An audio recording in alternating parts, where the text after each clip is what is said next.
Meus amados, vamos abrir a Bíblia no livro de Judas, não o Iscariotes. Judas, irmão de Jesus. Livro de Judas, nós vamos ler os versos 17 até o verso 25.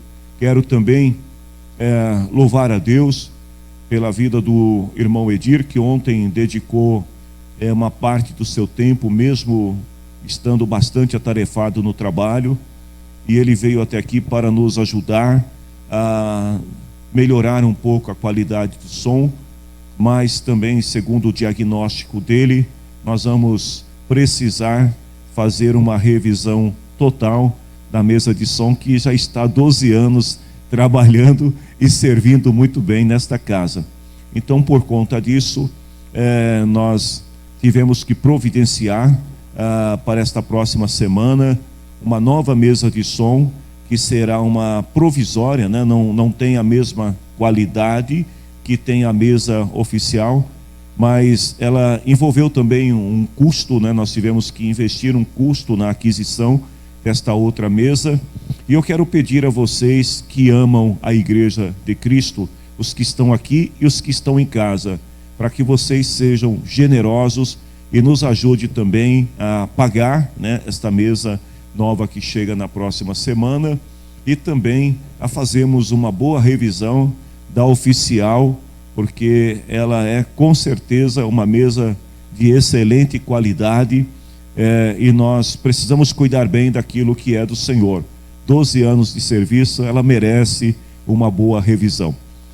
Acharam aí o livro de Judas? Judas, verso 17 até o verso 25. Mas vocês, meus amigos, lembrem do que foi profetizado pelos apóstolos do nosso Senhor Jesus Cristo. Eles disseram a vocês: quando chegarem os últimos tempos, aparecerão pessoas que irão zombar de vocês, pessoas que não querem saber de Deus e seguem os seus próprios desejos. São essas pessoas que causam divisões, pois são dominadas pelos seus desejos naturais e não têm o Espírito de Deus. Porém, vocês, meus amigos, continuem a progredir na sua fé, que é a fé mais sagrada que existe. Orem guiados pelo Espírito Santo.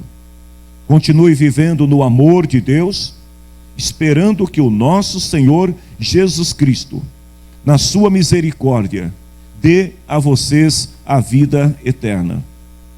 Tenham misericórdia dos que têm dúvidas. Salvem outros, tirando-os do fogo. E para com outros, mostrem misericórdia com medo, odiando até as roupas deles, manchadas pelos seus desejos pecaminosos. Deus pode evitar que vocês caiam e pode apresentá-los sem defeito e cheios de alegria na sua gloriosa presença.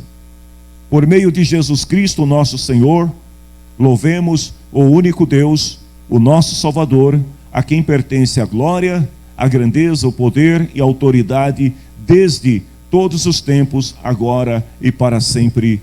Amém. Queridos, foi fácil encontrar o livro de Judas? Alguém teve dificuldade em encontrar Judas na Bíblia? Se vocês não tiveram dificuldade, significa que vocês leem a Bíblia. Se você teve alguma dificuldade, é sinal que você não anda lendo a Bíblia. O livro de Judas é uma das menores cartas do Novo Testamento.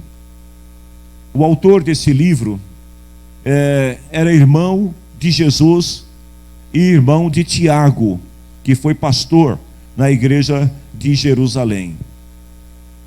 Judas possivelmente, não existem muitos relatos bíblicos a respeito da sua história de conversão, mas provavelmente Judas, ele passou a fazer parte do colegiado de cristãos logo após a ressurreição de Jesus.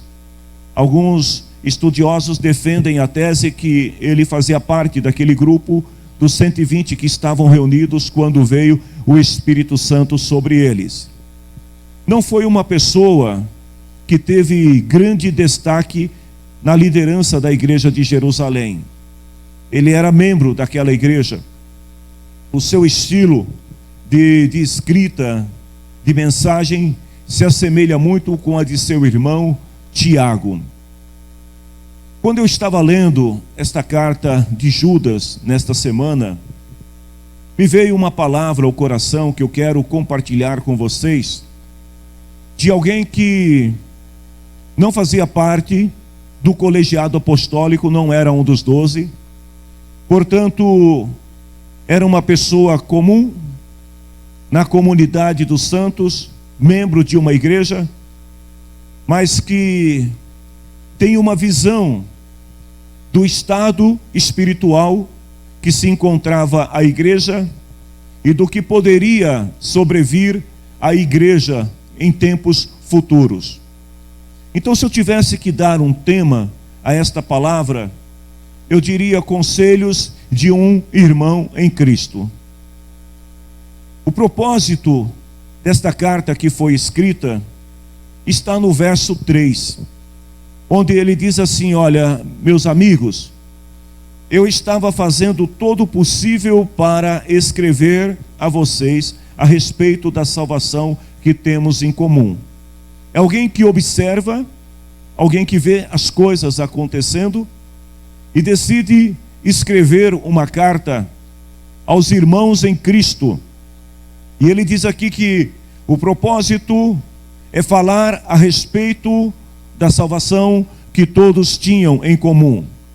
E ele diz assim: eu senti que era necessário escrever para animá-los a combater a favor da fé.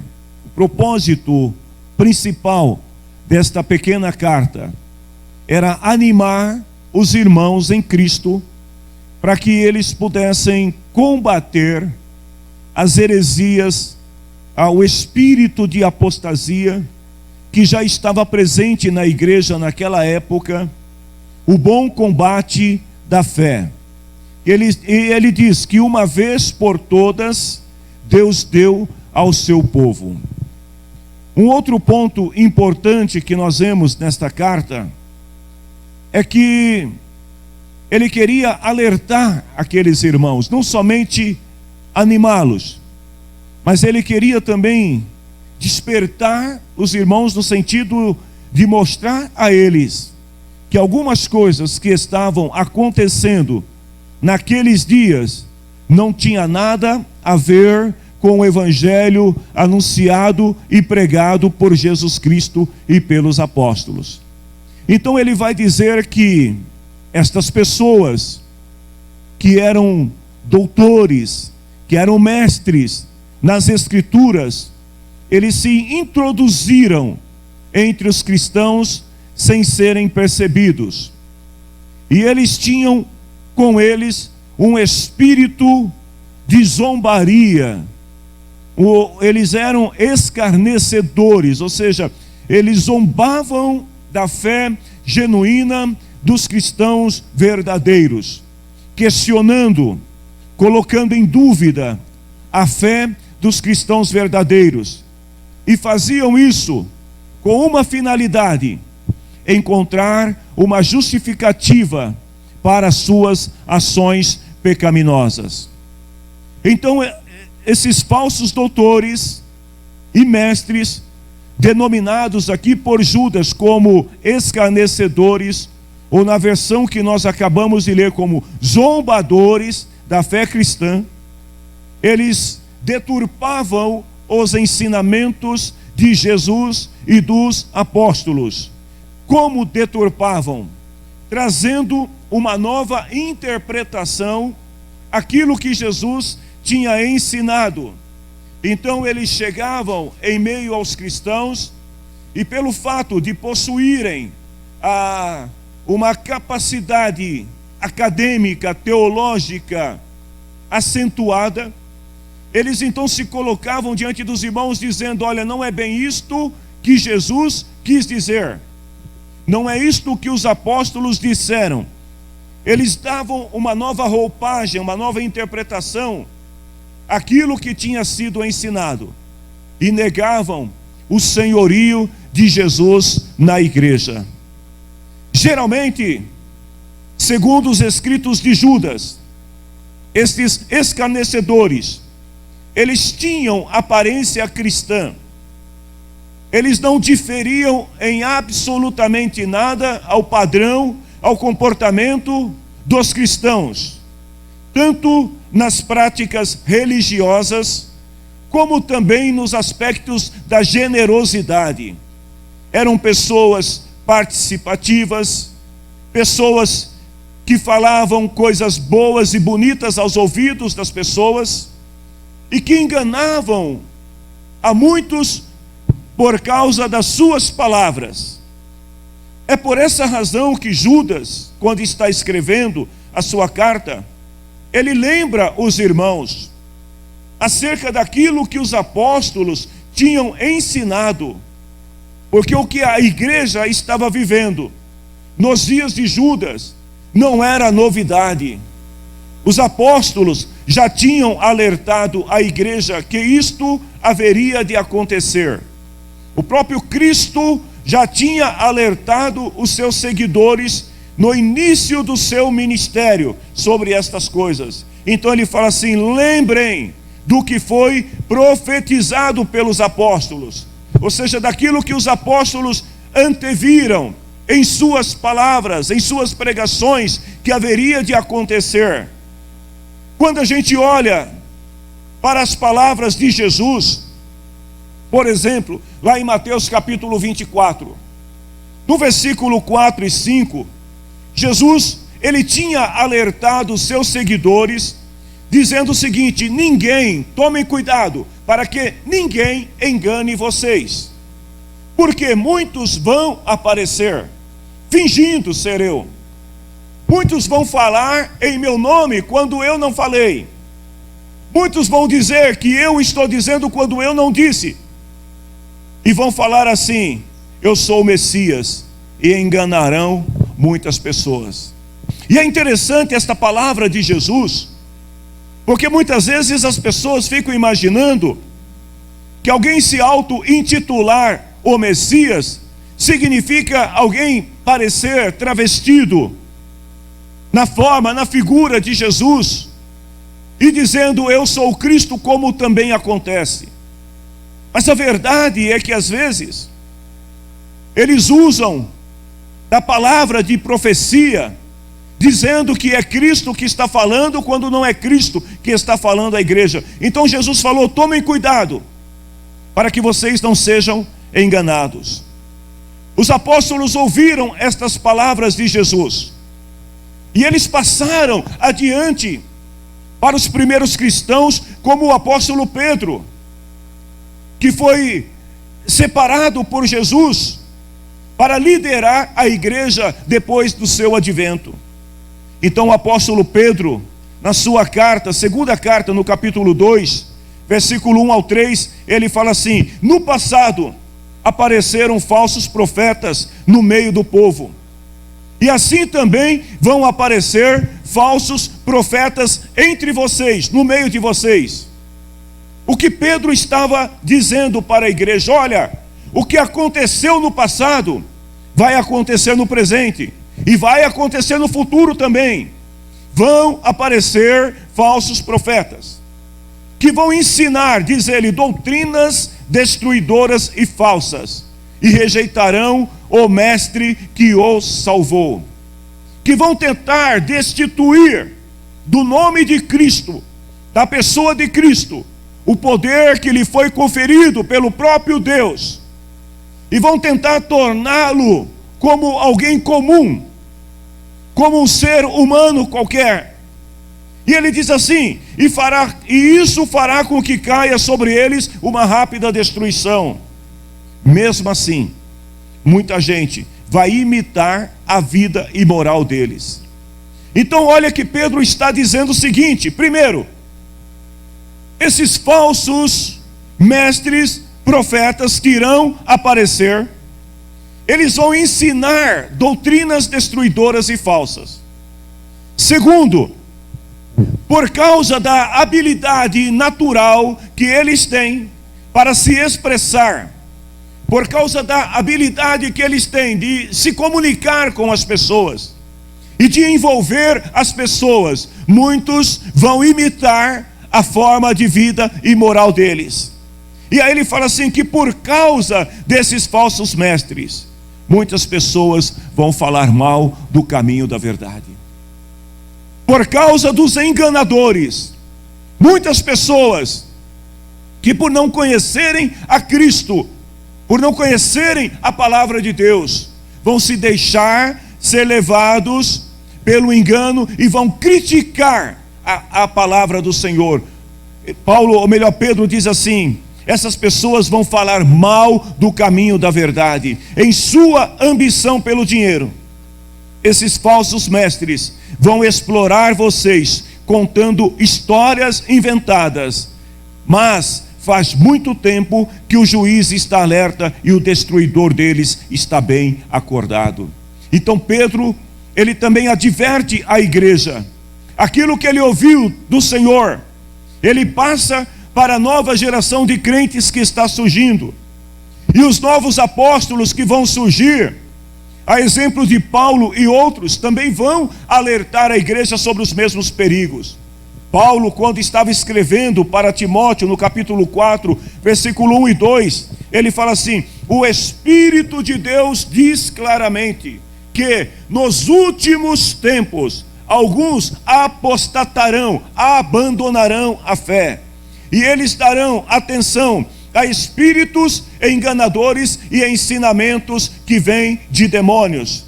Ele continua e fala assim, que esses ensinamentos são espalhados por pessoas hipócritas, mentirosas, cuja consciência está morta como se tivesse sido queimado com ferro em brasa.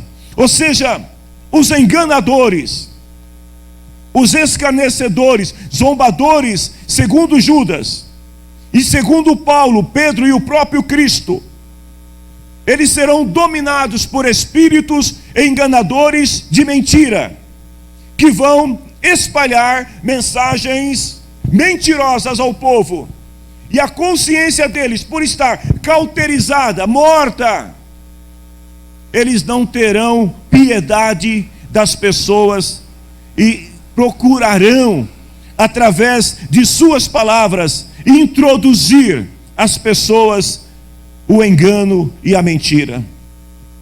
Os zombadores, Judas diz, eles estão no meio da igreja. Pode ficar tranquilo, que não é aqui não, tá, gente? Graças a Deus, aqui só tem crente salvo em Jesus, amém? Glória a Deus. Quando eu falo de igreja, eu estou falando da igreja global. Eu estou falando de todas as comunidades cristãs que juntas formam a igreja de Cristo. Ele diz assim, eles estão no meio da igreja. E os que zombam de Deus e da sua igreja podem ser conhecidos pela maneira como eles agem. Linguagem acadêmica para impressionar os seus ouvintes. Palavras de baixo calão, independente da forma que eles usam, enquanto alguns tentam chamar a atenção, usando de uma linguagem mais acadêmica, outros partem para o outro extremo, a linguagem mais coloquial, com o único propósito de atrair e chamar a atenção das pessoas. Mas o propósito deles é sempre o mesmo: zombar da palavra de Deus e das pessoas que acreditam em Deus. Eles não têm temor a Deus, eles não têm respeito pela palavra de Deus, por isso que eles são tidos como escarnecedores. E por causa disso, muitos têm zombado da palavra do Senhor. Os zombadores, eles estão em muitos lugares, mas o que Judas está chamando a atenção, existem aqueles que são zombadores que não fazem parte do ambiente cristão. Mas Judas não está falando desses.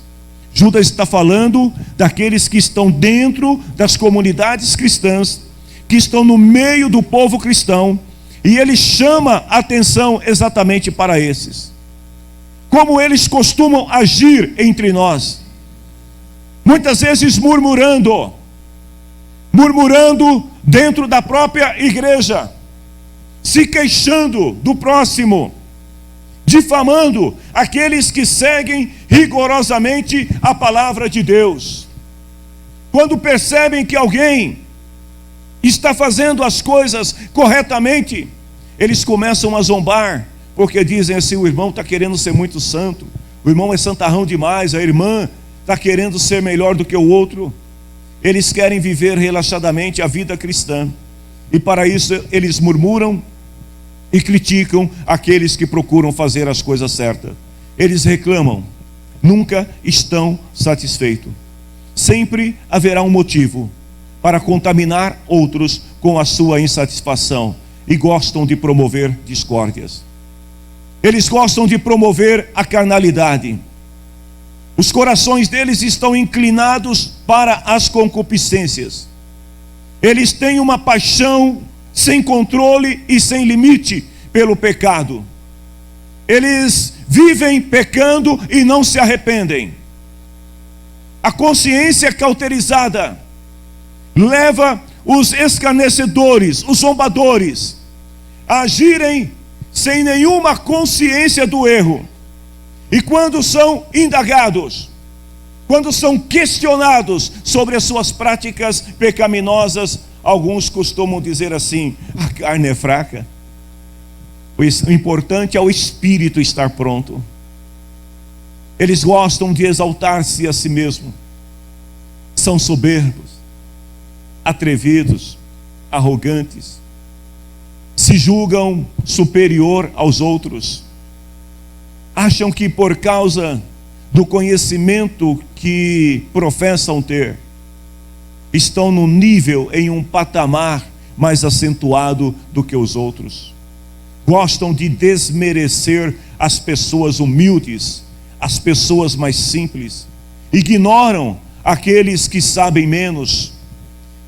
Outra coisa que eles gostam de fazer é bajular. Desculpa a expressão que eu vou usar aqui, minha gente, por favor.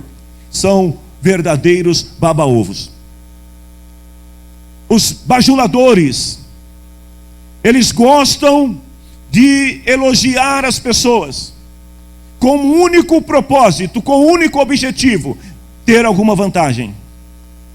Não são sinceros nas suas palavras. E quando elogiam alguém é porque estão esperando receber alguma coisa em troca da pessoa.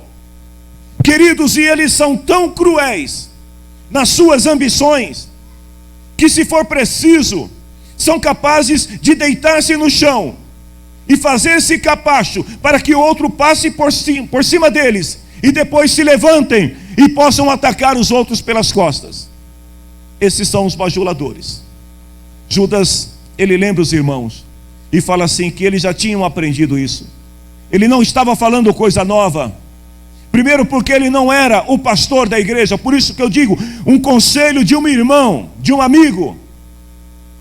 Ele não era o líder principal da igreja, mas é alguém que preocupado com a saúde espiritual da igreja. Está falando para os irmãos, ele diz assim: olha, vocês já ouviram isso? Os pastores, os apóstolos já falaram e disseram que estas coisas iriam acontecer. Que haveriam falsos mestres e falsos doutores com conhecimento das Escrituras e capacidade argumentativas para enganar, para persuadir as pessoas acerca das suas ideias. E ele diz: muitos ficarão impressionados com as suas pregações. Mas lembre-se da palavra de Jesus. Eles chegam disfarçados de ovelha, mas por dentro são lobos selvagens. Mateus capítulo 7, versículo 15 e versículo 16. Os zombadores levam o povo de Deus a desacreditar na volta triunfal de Jesus. Eles não toleram a ideia do arrebatamento, que é a grande esperança da igreja. A igreja existe por causa de Cristo, E ela mantém viva a esperança da volta de Cristo. Um crente que não acredita no arrebatamento da igreja, não pode ser qualificado como parte da igreja de Cristo. Porque esta é a grande esperança da igreja de Cristo. E o que eles fazem? Eles tentam desacreditar. Lá em 1 Coríntios capítulo 15, versículo 18 e 20, Paulo fala assim: olha, se Cristo não ressuscitou, Paulo está levantando uma hipótese aqui. Ele diz assim: se Cristo não ressuscitou, os que morreram crendo nele estão perdidos. Todos aqueles que entregaram as suas vidas por Cristo, que morreram na esperança de encontrar Cristo, Paulo diz, estão perdidos. E ele continua e fala: se a nossa esperança em Cristo só vale para esta vida, nós somos as pessoas mais infelizes deste mundo. Paulo está dizendo: se você espera em Cristo só nessa vida, perdeu tempo, porque deixou de viver a vida que você poderia viver no mundo para viver uma vida de fantasia e de ilusão. E o Evangelho não é ilusão, o Evangelho não é fantasia, o Evangelho é poder de Deus para aquele que crê na sua palavra. Ele é poder que salva, que liberta, que cura e que nos enche de esperança. Jesus vai voltar. E ele fala assim: a verdade é que Cristo ressuscitou. Paulo conclui dizendo: é verdade, Cristo ressuscitou. E esta é a garantia de que os que também estão mortos serão ressuscitados com Cristo. Oh, aleluia! Esta é a esperança da igreja. A esperança do arrebatamento. E Judas está dizendo: olha, cuidado com aqueles que vêm sorrateiramente com novas argumentações, com novas ideias, desacreditando a volta de Cristo. O apóstolo Pedro, na sua primeira carta, no capítulo 3, versículo 3, ele fala assim: vocês precisam saber disso, que nos últimos dias vão aparecer homens dominados pelas suas próprias paixões, que vão zombar de vocês. E eles vão zombar como? Pedro diz, eles vão dizer assim: Cristo não prometeu vir? Não foi? Onde está ele? Os nossos pais morreram, tudo continua do mesmo jeito que era desde antes da criação. Eles vão zombar da fé de vocês e vão dizer assim: vocês estão esperando um Cristo que não vai voltar. Esses zombadores, diz Pedro, esquecem que de propósito, esquecem de propósito que há muito tempo Deus deu uma ordem e os céus e a terra foram criados. Pedro está dizendo aqui: existe o tempo determinado por Deus. Nós não sabemos o dia e não sabemos a hora, mas que Cristo volta, Ele volta. A igreja de Cristo deve vigiar. A igreja de Cristo precisa estar atenta. A igreja de Cristo precisa tomar cuidado. Queridos, vejam bem, muitos destes zombadores, eles entram nas igrejas e entram em suas casas pela porta da frente. Sabia disso?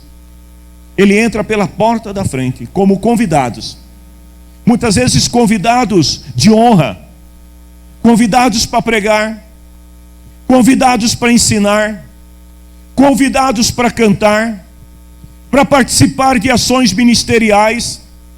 Muitas vezes esses zombadores, eles entram porque nós abrimos as portas, sem nenhum senso de juízo, sem nenhum critério. Nós simplesmente abrimos a porta, porque são famosos, porque falam bem, porque se apresentam bem, porque tem tantas mil curtidas no seu canal, e a gente traz estas pessoas. Nós abrimos as portas e deixamos que eles entrem, e com as suas palavras de engano acabam levando muitos a imitar a forma de vida imoral deles e se perderem na fé. Aliás, minha gente, desculpe, mas eu tenho que falar isso para vocês. A gente está no ano de 2020. Esse ano tem eleição. Está chegando, daqui a pouco começa tudo de novo. Muitas igrejas abrem as portas para estes zombadores e escarnecedores que vão entrar pelas portas das igrejas, vão se assentar nos seus altares e vão pedir voto para a igreja, e vão dizer que amam a igreja, vão citar a Bíblia para a igreja, e eu não duvido se não houver crente que vai até falar em línguas estranhas quando ouvir essas pessoas falando. Eles entram sorrateiramente. Políticos que odeiam os cristãos, que têm nojo dos cristãos, mas que precisam dos votos dos cristãos, e que vão chegar sorrateiramente dizendo: a paz do Senhor, meu irmão, paz de Deus, meu irmão, graça e paz seja convosco. E vão citar versículos que seus assessores vão passar para eles. E a igreja vai aplaudir. E muitas vezes a igreja não aplaude aqueles que de joelho oram e choram por ela. Muitas vezes a igreja ignora aqueles que estão ensinando a palavra para ela. Mas aplaudem os escarnecedores. Eles entram pela porta da frente. E Judas está dizendo: vocês sabem que isto acontece. Em 2 Timóteo capítulo 3, versículos 5 e 6, Paulo fala assim: fique longe desta gente. Eles entram nas casas e conseguem dominar pessoas carregadas de pecado, que são levados para todos os tipos de desejos. A igreja precisa estar firmada na palavra de Deus. Não importa, queridos, quem esteja falando. A igreja de Cristo, ela não se impressiona com PhD, com mestrado, com doutorado, não se impressiona com cargos ministeriais. A igreja de Cristo não se impressiona nem mesmo se um anjo do céu descer aqui para falar para vocês e anunciar um outro evangelho que não seja o evangelho de Cristo. A igreja de Cristo não se impressiona com essas coisas. E Paulo fala assim, olha lá em Gálatas capítulo 1, versículos 7 e 9, não existe outro evangelho. Então Paulo continua e fala assim: se alguém, mesmo que seja nós, apóstolos, pastores, mesmo que seja um anjo que venha do céu e se apresente a vocês e traga um novo evangelho que seja considerado maldito, é maldição, não procede de Deus. E Paulo diz assim: olha, que seja amaldiçoado qualquer um que anunciar outro evangelho que não seja o evangelho da graça de Cristo, que é poder de Deus para salvar e perdoar o perdido. Nós devemos ter cuidado, queridos irmãos, com esses zombadores que entram, e que muitas vezes eu estava meditando nessa palavra e pensando na genialidade dos zombadores. Eles são geniais, eles são criativos. Chega a ser estarrecedora a forma que eles têm de criar coisas. Eles são inteligentes, eles são convincentes. Eu tenho que falar isso para vocês. Eu estava assistindo 2 vídeos de um pastor que é conhecido meu. Esse pastor postou 2 vídeos que me chamou muita atenção.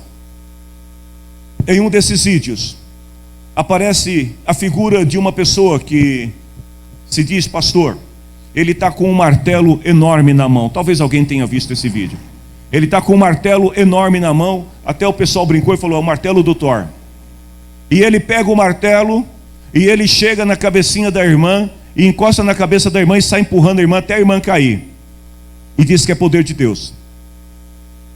O outro, ele manda o rapaz ficar parado. Alguém fica atrás do rapaz.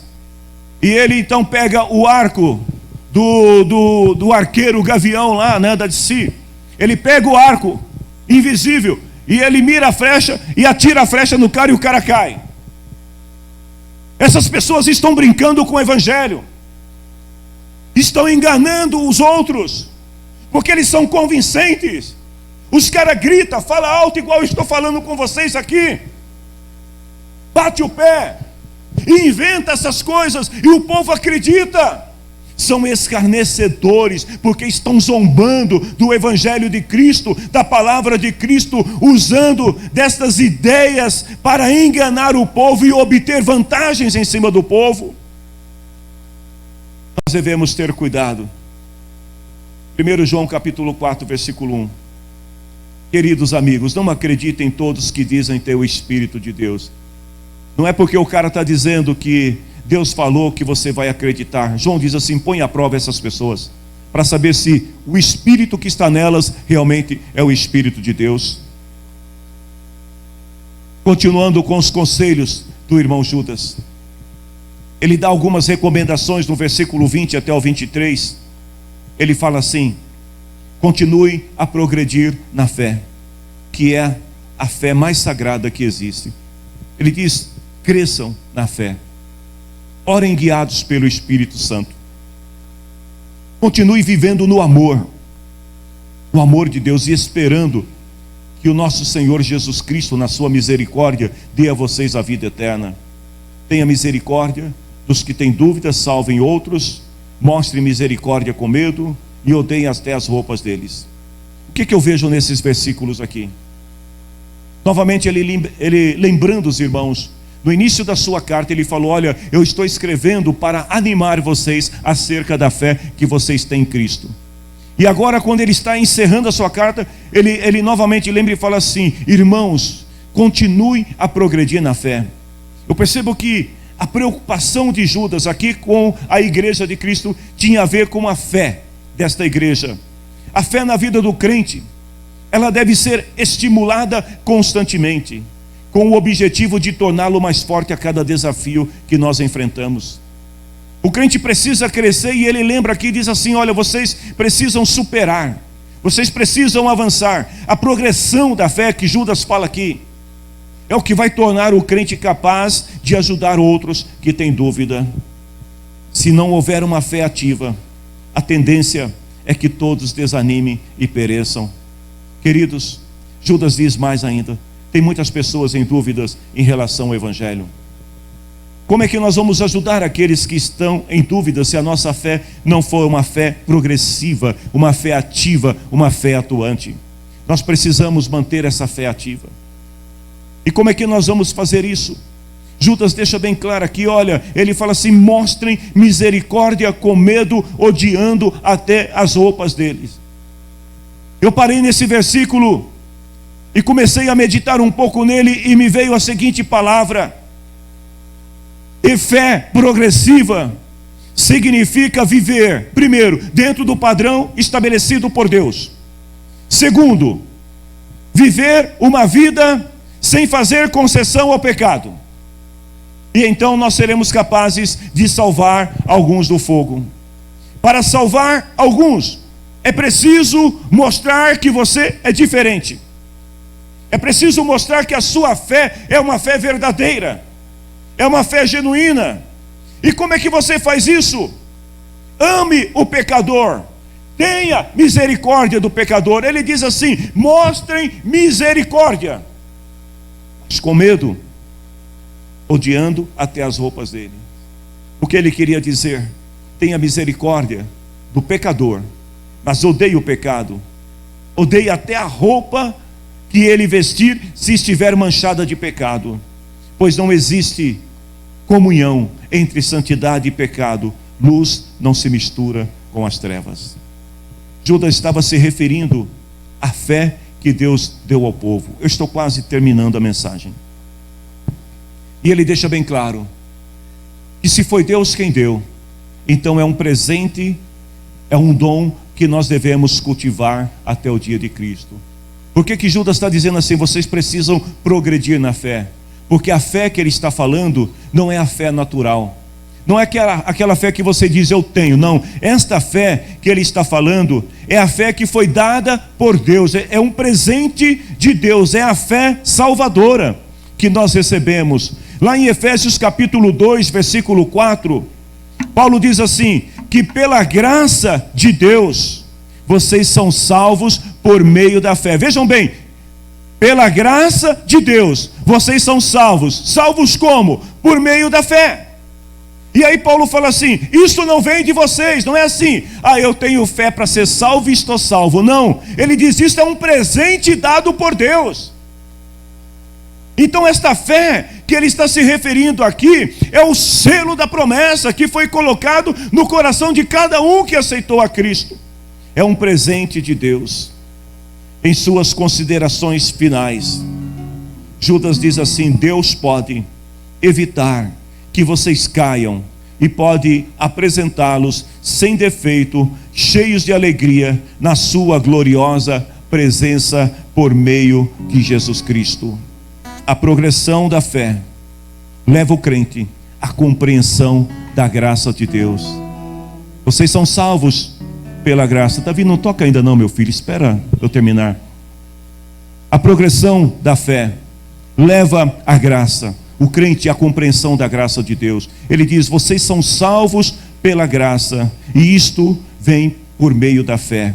Quando você progride na fé, quando a tua fé ela vai aumentando, vai sendo acrescida a cada dia através das experiências e do conhecimento que você tem de Cristo, você passa a compreender o que é a graça de Deus.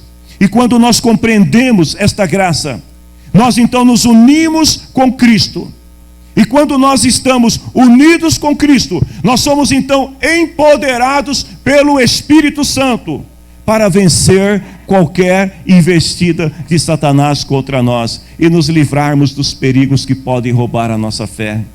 Tudo começa na graça, passa pela fé, passa pela compreensão da graça, passa pelo empoderamento do Espírito Santo, para então nós estarmos prontos para vencer todas as investidas do inimigo. E aí Judas diz então: Deus pode te guardar de tropeçar e de cair. Talvez você sozinho não tenha poder para vencer as investidas do inimigo, mas ele diz assim: Deus pode evitar que vocês caiam. Se você tem fé, se a tua fé está crescendo em Cristo, ele diz: Deus pode. Quando nós estamos firmados na fé, nós encontramos uma saída, mesmo que estejamos encurralados pelo inimigo. O Senhor pode nos livrar. Deus pode te livrar, amém? Se coloque em pé em nome de Jesus. Ele termina a sua carta dizendo assim: